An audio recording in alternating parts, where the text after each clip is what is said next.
Assalamualaikum dan salam sejahtera.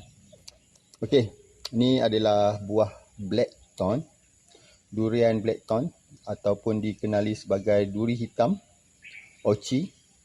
Okey, buah blackthorn ni pokok usia 8 tahun, pokok muda lagi 8 tahun.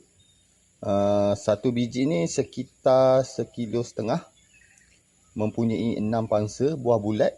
Satu pangsa, satu ulas ke dua ulas macam tu lah. Tak ada yang 3 ulas, 2 ulas, 1 ulas saja. Tapi memang berbaloi ya. Buah kecil tapi isi banyak. Okay, ya. Blackthorn, Musang King, dua-dua adalah variti yang sedap, berbaloi. Kalau nak tanam, nak makan memang terbaik lah. Okay.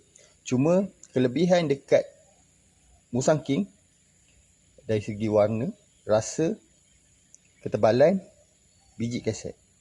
Okey, untuk blackthorn dari segi warna memang lebih menyerlah, menarik daripada Musang King.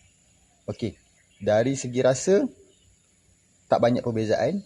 Ada yang lebih suka ke Musang King, ada yang lebih suka ke blackthorn. Okey, sebenarnya blackthorn pada saya sedap. Dia sedikit pahit, manis, berlemak. Dan yang paling penting sekali, rasa dia tu kena dengan tekak.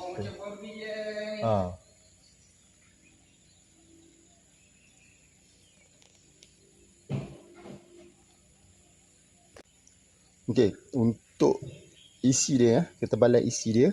Okey, tengok .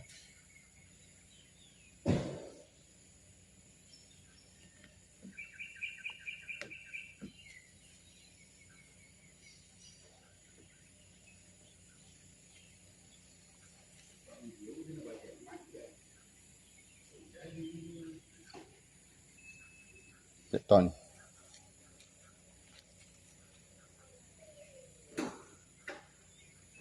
Warna dia agak padu. Biji keset juga . Ada yang biji keset, ada yang tak.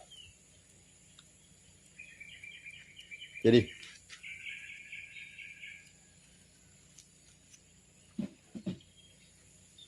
ni sign kita nak asal ni.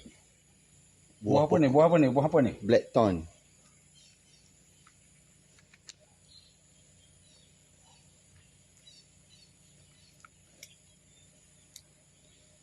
Memang terbaik.